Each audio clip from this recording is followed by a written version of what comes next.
Y aquí entonces viene otro elemento de la protección frente al despido. Y no solamente son los elementos de carácter económico, sino también aquel conjunto de factores de carácter disuasivo, como son las sanciones de carácter pecuniario e incluso, como ya existe en algunos países, la penalización, es decir, el establecer un tipo penal para sancionar la discriminación antisindical.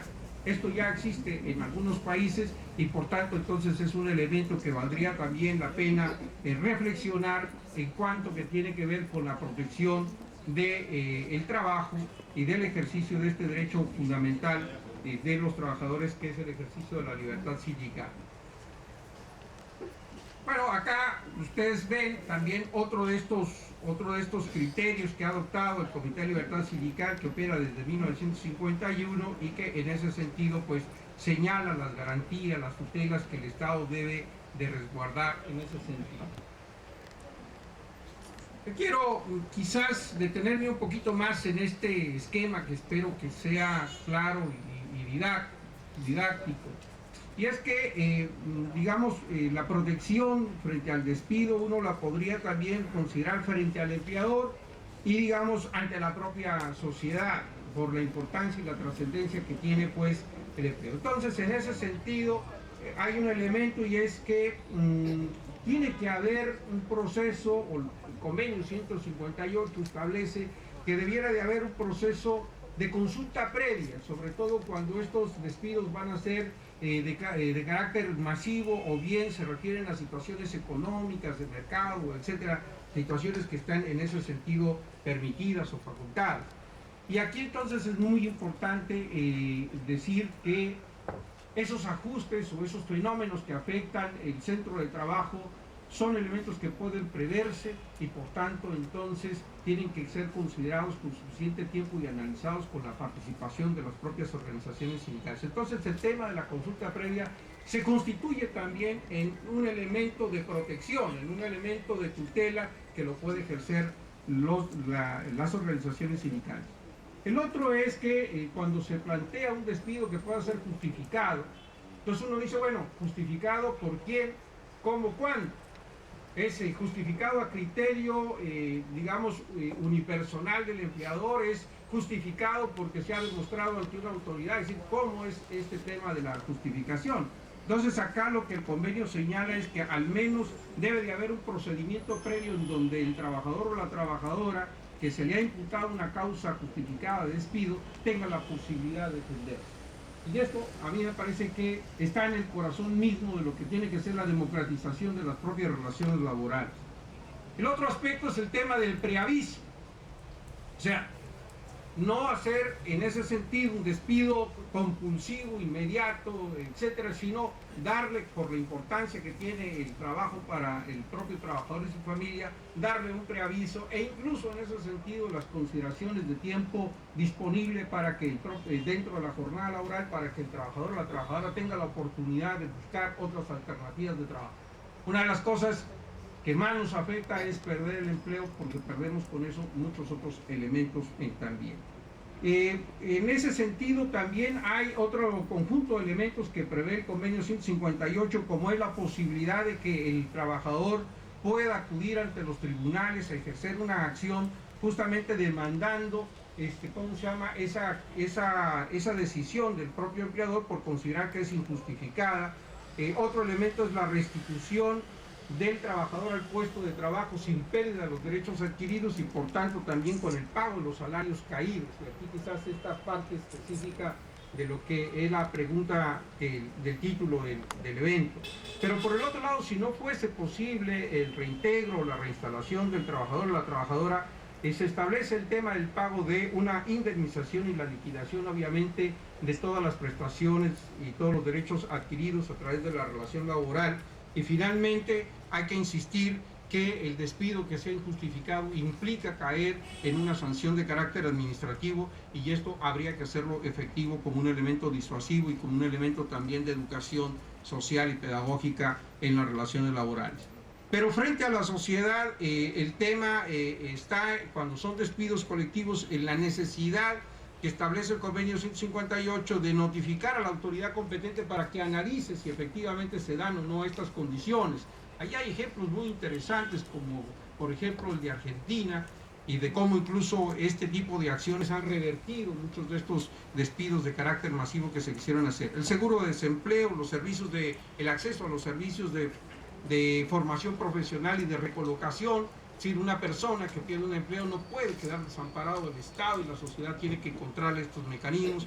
El tema muy importante en el ámbito sindical es que el despido de un trabajador o trabajadora justificado o injustificado no le hace perder su categoría de afiliado, ni de representante o dirigente sindical.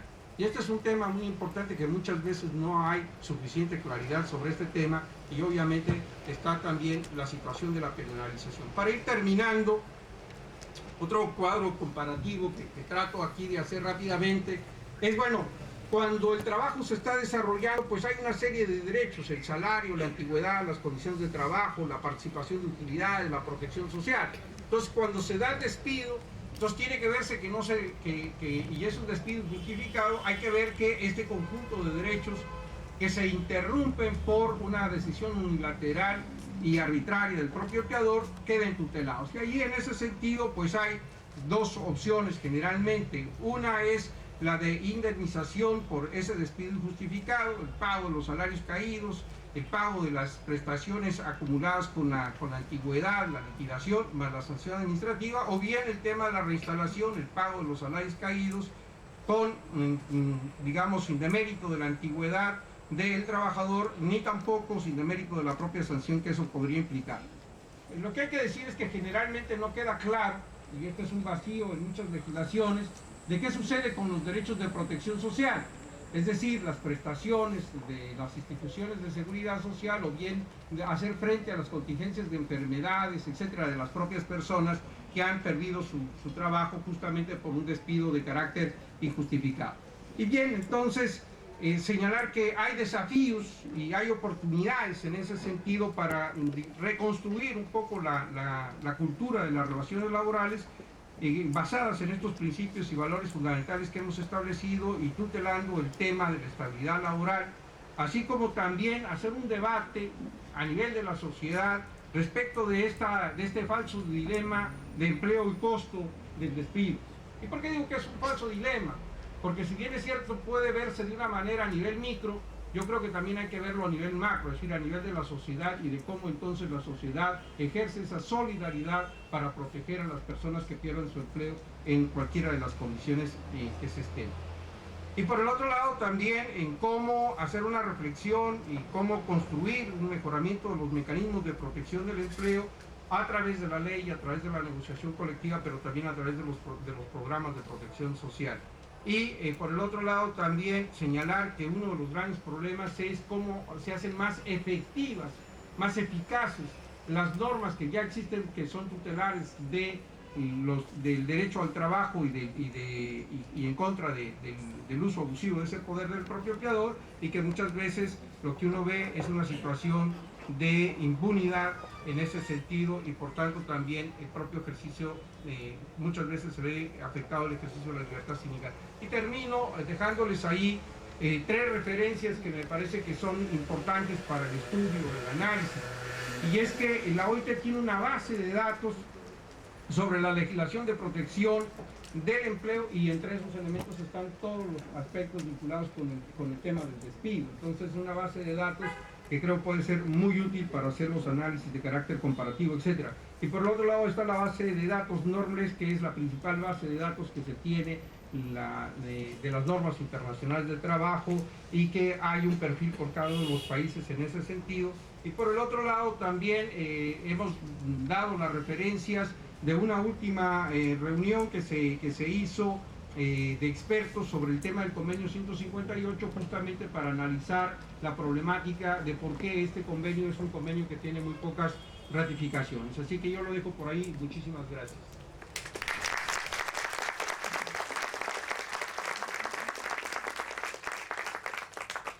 Bueno, muy merecidos esos aplausos para Eduardo Rodríguez. Creo que nos ha vuelto a demostrar su alto conocimiento que tiene sobre estos temas en este recorrido que nos ha dado, que nos ha llevado a apreciar los principales instrumentos que tenemos los trabajadores para enfrentar el tema del despido. Yo creo que ha sido particularmente enfático en señalar este enfoque de derechos humanos cuando se trata de derechos sindicales tan importantes, y creo que finalmente ha logrado estimular en todos nosotros esa curiosidad por profundizar en cada uno de estos elementos que nos ha mencionado. Bueno, esta ha sido una conferencia magistral, ¿no? No van a haber preguntas ahora, pero sí quisiera que volvamos a reiterar ese aplauso de agradecimiento a nombre de todos nosotros.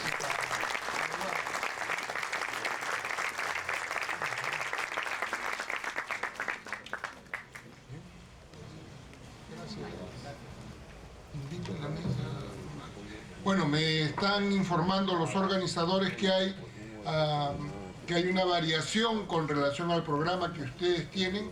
Va a intervenir ahora el doctor Villacorta, Edmundo Villacorta Ramírez, a quien pido por favor que suba a la mesa.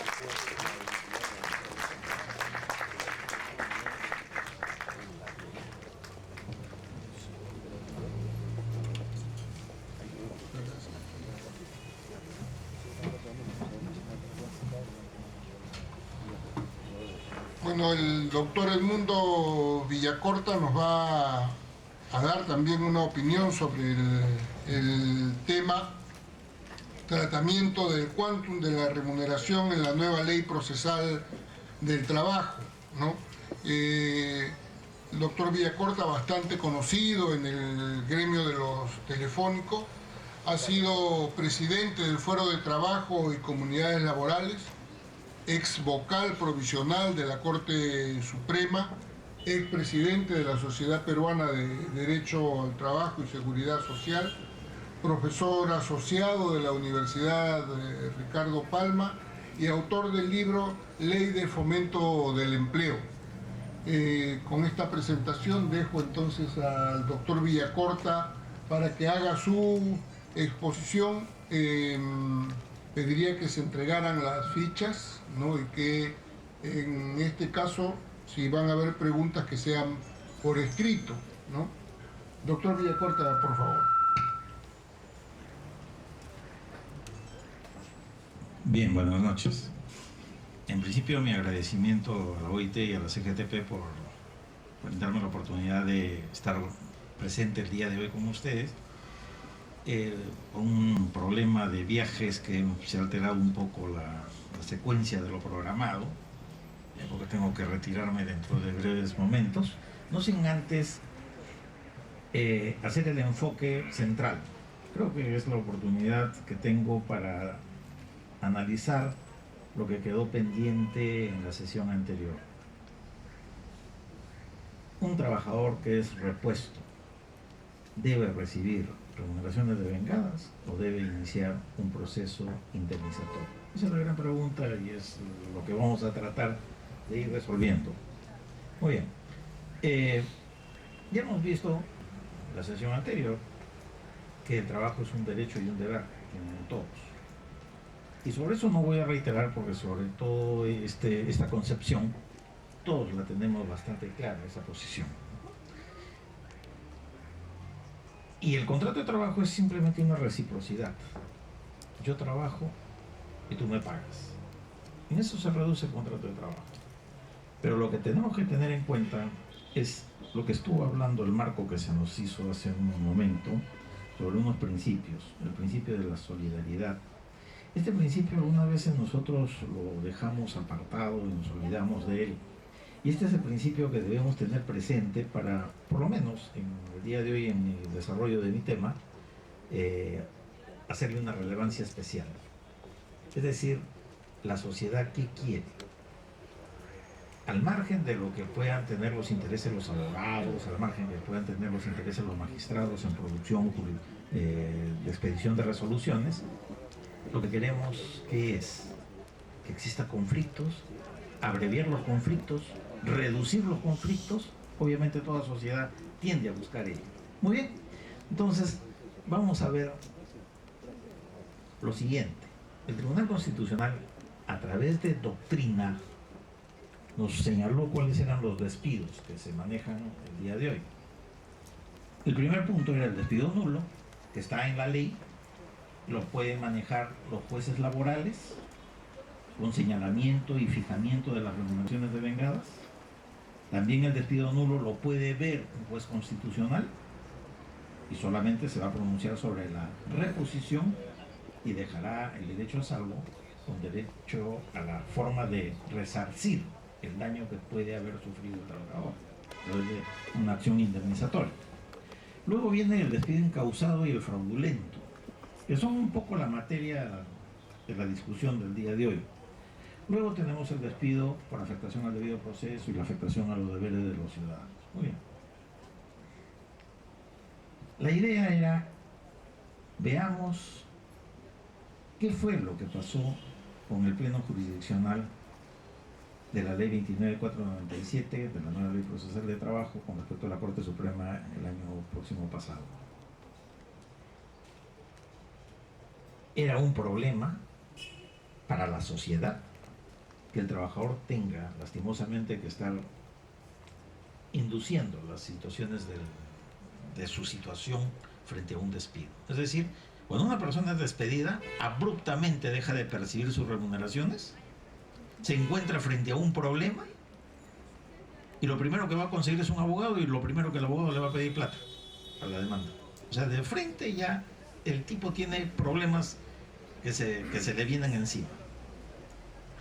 La idea sería encontrar un sistema rápido, por eso se pensó en la acción de amparo. Pues. Por eso cuando los trabajadores tenían que escoger entre un juez constitucional y un juez laboral, con la 26636, no lo pensaban dos veces, todos iban al amparo. El Tribunal Constitucional abrió sus brazos, comenzó a acogerlos, pero después se dio cuenta pues que se iba en poco tiempo, todos los procesos que recibía no iban a tener la suficiente estructura como para responder los pedidos que se les presentaban. Ahí es donde el Tribunal Constitucional comienza a considerar que también los jueces de trabajo pueden resolver este tipo de conflictos.